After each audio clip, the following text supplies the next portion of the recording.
क्या आप कभी सोच सकते हैं कि हजारों साल पहले आज के पाकिस्तान और नॉर्थवेस्ट भारत में एक ऐसी सभ्यता थी जो अपने समय की सबसे उन्नत संस्कृतियों में से एक थी?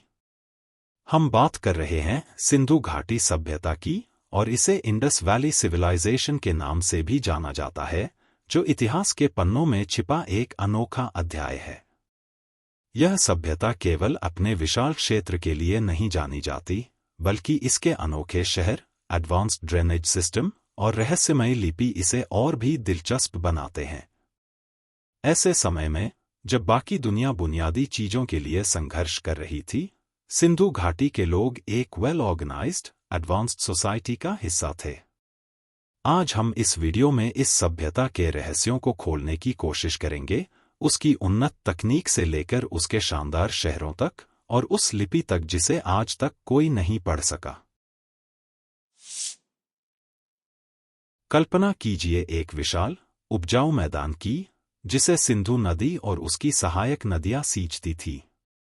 यही वह जगह है जहां हमारी कहानी शुरू होती है, साउथ एशिया के नॉर्थ वेस्टर्न क्षेत्रों में, मुख्य रूप से आज के पाकिस्तान और भारत के कुछ हिस्सों में। लगभग 5300 साल पहले, जब इजिप्ट के पिरामिड बनने की शुरुआत हो रही थी और स्टोनहेंज आकार ले रहा था, तब सिंधु नदी की जीवनदायिनी जलधाराओं के किनारे एक अद्भुत सभ्यता अपनी ऊंचाइयों पर पहुंच रही थी। सिंधु घाटी सभ्यता, जिसे हड़प्पा सभ्यता भी कहा जाता है, मुख्य रूप से सिंधु नदी के आसपास के क्षेत्र में विकसित हुई। यह क्षेत्र आज के पाकिस्तान, खासकर पंजाब और सिंध प्रोविंसेस और नॉर्थ वेस्टर्न भारत तक फैला हुआ था। इसका विस्तार 10 लाख वर्ग किलोमीटर से अधिक क्षेत्र में था, जहां समृद्ध नदियां, उपजाऊ मैदान और मिनरल रिसोर्सेज की कोई कमी नहीं थी। यह केवल एक कोइंसिडेंस नहीं था कि यहां बस्तियां बसीं। हिमालय से बहकर आई सिंधु नदी की उपजाऊ मिट्टी ने इसे एग्रीकल्चर के लिए आदर्श बना दिया था, और नदी ने व्यापार और ट्रांसपोर्टेशन के लिए उत्कृष्ट साधन उपलब्ध कराया। ऐसा लगता था जैसे प्रकृति ने खुद इस सभ्यता के लिए एक स्वागत का द्वार खोल दिया हो। यह जियोग्राफिकल लोकेशन न केवल इस सभ्यता की समृद्धि का आधार बनी, बल्कि इसे एग्रीकल्चर, बिजनेस और कल्चरल डेवलपमेंट के प्रमुख केंद्र में तब्दील कर दिया। यहीं से मानव इतिहास का एक शानदार अध्याय शुरू हुआ, एडवांस्ड सिटीज, इम्प्रेसिव टेक्नोलॉजी और ऑर्गेनाइज्ड सोसाइटी का। सिंधु घाटी सभ्यता के केंद्र में स्थित थे दो महान शहर, हड़प्पा और मोहनजोदड़ो। ये केवल बड़े गांव नहीं थे, बल्कि इतनी केयरफुली प्लान्ड शहरी केंद्र थे, जिनकी डेवलपमेंट कई मॉडर्न सिटीज को भी मात दे सकती है। हड़प्पा, जो सबसे पहले खोजा गया था, ने कई वर्षों तक पूरी सभ्यता को अपना नाम दिया। लेकिन मोहनजोदड़ो की खोज ने वास्तव में दुनिया की कल्पना को बांध लिया। सोचिए, 4500 साल पहले का एक शहर, जहां सड़कों को एकदम सटीक ग्रिड पैटर्न में बिछाया गया था। वहां एक विशाल स्नानागार था, जिसे शायद दुनिया का पहला पब्लिक स्विमिंग पूल माना जा सकता है, और एक विशाल अनाज भंडार, जो हजारों लोगों का पेट भर सकता था। इस सभ्यता की शहरी योजना इतनी उन्नत थी कि यह सोचने पर मजबूर करती है कि क्या उनके पास मॉडर्न सिटी प्लानर्स की एक टीम समय में वापस आई थी। सड़कों को नॉर्थ साउथ डायरेक्शन के अनुसार बिछाया गया था। यह केवल सौंदर्य के लिए नहीं था, इससे एयर सर्कुलेशन में मदद मिली और नेचुरल लाइट का अधिकतम उपयोग किया गया। लेकिन असली चमत्कार उनका ड्रेनेज सिस्टम था। हर घर को ढके हुए नालियों से जोड़ा गया था, जो सड़कों के किनारे थी। ये नालियां सफाई के लिए इंस्पेक्शन होल्स से फर्निश्ड थीं, एक विशेषता जिस पर कुछ आधुनिक शहर भी गर्व कर सकते हैं। बड़े घरों में अपने खुद के कुएं थे, और कुछ में तो पर्सनल बाथरूम और शौचालयों की सुविधा भी थी। बिल्डिंग भी उतने ही प्रभावशाली थे। स्टैंडर्डाइज्ड ईंटों का उपयोग करके उन्होंने बिल्डिंग बनाई जो समय की कसौटी पर खरी उतर सके। आज जो खंडहर हम देखते हैं, वे उनकी आर्किटेक्चर के कौशल का प्रमाण हैं। कल्पना कीजिए कि आप एक ऐसे शहर में कदम रखते हैं, जो एडवांस्ड इंजीनियरिंग का प्रतीक है। हर गली चेस बोर्ड की तरह योजनाबद्ध है, और घर इतने व्यवस्थित और ऊंचे खड़े हैं कि उनमें बाथरूम और नालियां हैं जो आधुनिक शहरों को भी शर्मिंदा कर दें। हड़प्पा और मोहनजोदड़ो केवल रहने के स्थान नहीं थे, ये समृद्ध शहरी केंद्र थे जहां इमारतें पकाई गई ईंटों से बनी थीं। इन शहरों में व्यापारी, कारीगर और परिवार संगठित समाज में जीवन जी रहे थे, व्यापार कर रहे थे और कल्चरल एक्टिविटीज में शामिल हो रहे थे। इन शहरों की सड़कों पर चलना अपने आप में एक अनोखा अनुभव होता। व्यापारियों की हलचल, रसोई में पकते खाने की खुशबू और कारीगरों की धुन सुनाई देती। ये शहर सिर्फ रहने के लिए नहीं थे, बल्कि अपने समय के सिलिकॉन वैली की तरह थे, इनोवेशन और कल्चर के प्रमुख केंद्र। हड़प्पा, जो आज के पंजाब प्रोविंस में स्थित है, अपनी इम्प्रेसिव आर्किटेक्चर और प्लान्ड सिटीज के लिए जाना जाता था। वहीं मोहनजोदड़ो, सिंध प्रोविंस में स्थित, अपने अमेजिंग ड्रेनेज सिस्टम और इंटेलेक्चुअल लाइफ के लिए प्रसिद्ध था।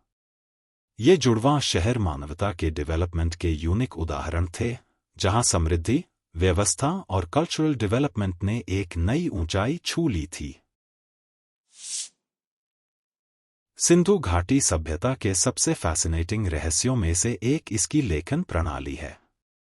कल्पना कीजिए कि हजारों छोटी, खूबसूरती से खुदी हुई सील्स मिली हैं, जिनमें एक अज्ञात स्क्रिप्ट है। यही वास्तव में आर्कियोलॉजिस्ट्स ने खोजा है। यह स्क्रिप्ट, जिसमें लगभग 400 डिस्टिंक्टिव सिंबल्स शामिल हैं, सभी प्रयासों के बावजूद पढ़ने में सफल नहीं हो पाई है।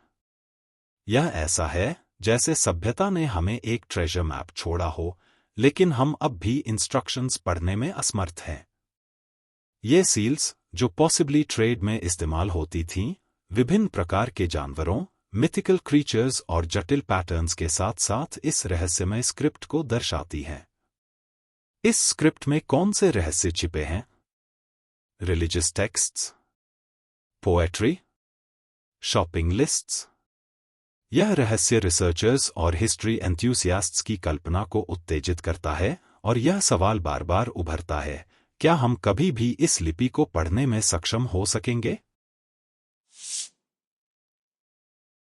सिंधु घाटी सभ्यता इनोवेशन का एक यूनिक और इनक्रेडिबल उदाहरण है, जहां के लोग धातु विज्ञान के सच्चे कलाकार थे।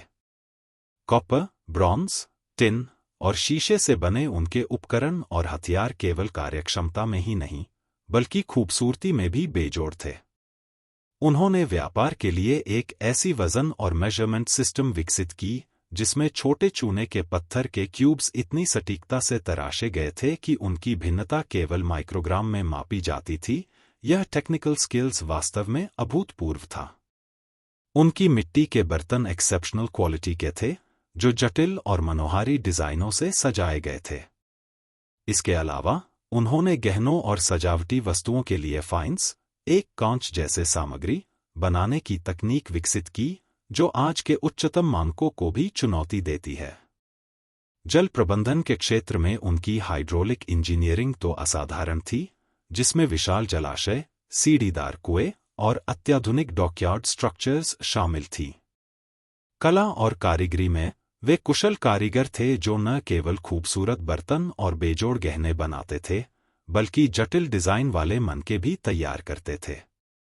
उनकी कारीगरी यूनिक एंड वाइब्रेंट रंगों से भरी हुई थी, जो घाटी में जीवन की कहानियां सुनाने के लिए जैसे जीवंत हो उठती थी। सिंधु घाटी सभ्यता 3300 से 1300 बीसीई ने अपने धार्मिक प्रथाओं के बारे में कई रोचक सुराग छोड़े हैं। बीसीई का अर्थ सामान्य युग से पहले है, जो ईसाई धर्म के अनुसार ईसा मसीह के जन्म की पारंपरिक तिथि से पहले के वर्षों को दर्शाने के लिए एक धर्मनिरपेक्ष शब्द है। यह बीसी, बिफोर क्राइस्ट, के समान है और ऐतिहासिक संदर्भों में एक अधिक समावेशी कालक्रम प्रदान करने के लिए आमतौर पर उपयोग किया जाता है। लेकिन उनकी अनजान लिपि के कारण बहुत कुछ रहस्यमय है। इस महान सभ्यता के हृदय में धर्म का स्थान था। लोग विभिन्न गॉड्स और गॉडेसेस की पूजा करते थे, जिनमें देवता और संभवतः आज के हिंदू गॉड्स के प्रारंभिक रूप शामिल थे। कल्पना कीजिए, भव्य सेरेमनीज, जीवंत फेस्टिवल्स और ऐसे रिचुअल्स जो समुदाय को एकजुट करते थे। मोहनजोदड़ो का महान स्नानागार एक बड़े वाटरटाइट टैंक के रूप में कार्य करता था, जो शायद रिचुअल बेथिंग के लिए उपयोग किया जाता था और प्रारंभिक वाटर प्यूरिफिकेशन के अनुष्ठानों का संकेत देता है। सील चित्रण, जैसे पशुपति सील, सी मुद्रा में एक आकृति दिखाता है जो शायद शिवा का प्रारंभिक प्रतिनिधित्व है, जबकि अन्य सील्स विभिन्न गॉड्स और गॉडेसेस, हॉर्न्स वाली आकृतियों और नेचर से संबंधित चित्रण को दर्शाते हैं। अनगिनत टेराकोटा फिगुरिन्स, संभवतः मातृ गॉडेस का प्रतिनिधित्व करती हैं, इस बात का संकेत देती हैं कि फेमिनिन डिवाइन पावर का महत्वपूर्ण स्थान था। सील पर जानवरों का अक्सर चित्रण, जैसे एक पंख वाले क्रीचर्स, बुल्स और टाइगर्स, एनिमल वर्शिप या श्रद्धा को दर्शाता है।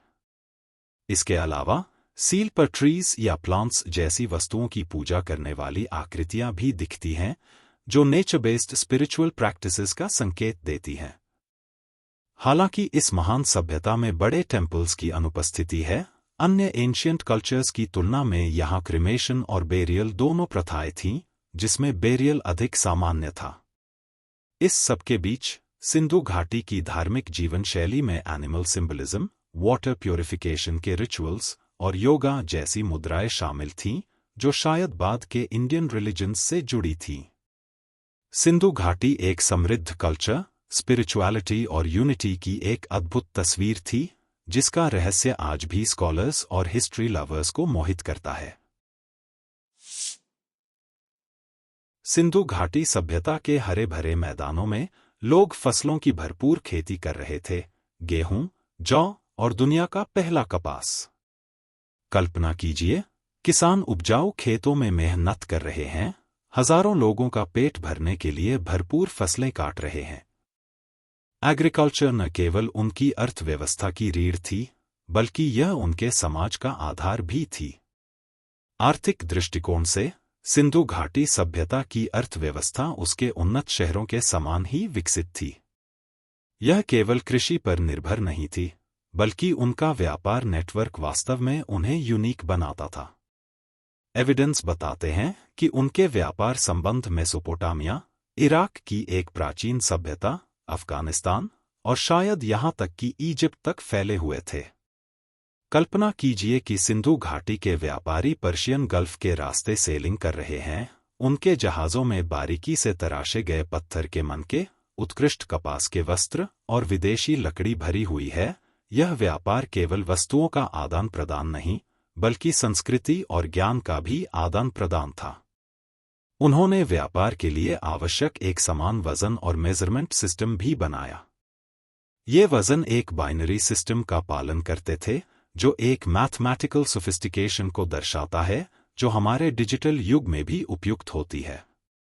यह सब इस बात का प्रमाण है कि सिंधु घाटी की सभ्यता व्यापार और कॉमर्स एक्सेलेंस हासिल करने में असाधारण थी। उनके व्यापारी न केवल कुशल थे, बल्कि उनके व्यापारिक कौशल और नेटवर्क ने उन्हें एक वैश्विक मंच पर स्थापित किया, जिससे उनकी अर्थव्यवस्था और संस्कृति को अपार बढ़ावा मिला। हर महान कहानी का एक एंड होता है, और सिंधु घाटी सभ्यता की कहानी भी अपवाद नहीं है।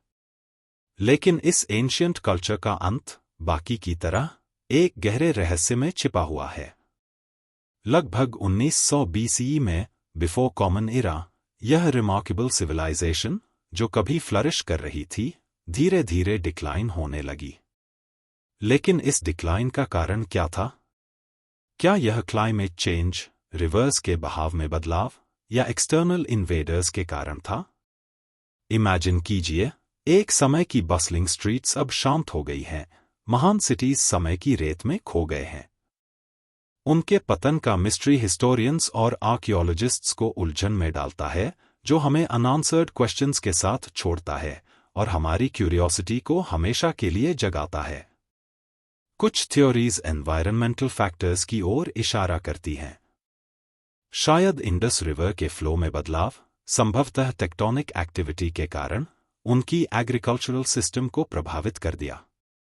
अदर्स सजेस्ट करते हैं कि क्लाइमेट चेंज ने ड्राउट्स पैदा किए, जिससे उनकी सोफिस्टिकेटेड अर्बन सिविलाइजेशन सस्टेनेबल नहीं रही और पॉपुलेशन वहां से माइग्रेट करने लगी। इन्वेजन के थ्योरीज भी मौजूद हैं, हालांकि लार्ज स्केल वॉरफेयर के एविडेंस नहीं मिलते हैं। रीसेंट स्टडीज बताते हैं कि डिक्लाइन अचानक नहीं बल्कि धीरे धीरे हुआ, जब लोग धीरे धीरे अन्य रीजन्स में माइग्रेट होने लगे। जो भी कारण हो, सिंधु घाटी सभ्यता का डिक्लाइन मानव हिस्ट्री के एक एक्स्ट्राऑर्डिनरी चैप्टर के अंत को दर्शाता है। यह महान सिविलाइजेशंस की फ्रेजिलिटी की याद दिलाता है, जो हमें हमारे पास्ट के मिस्ट्रीज को एक्सप्लोर करने के लिए प्रेरित करता है।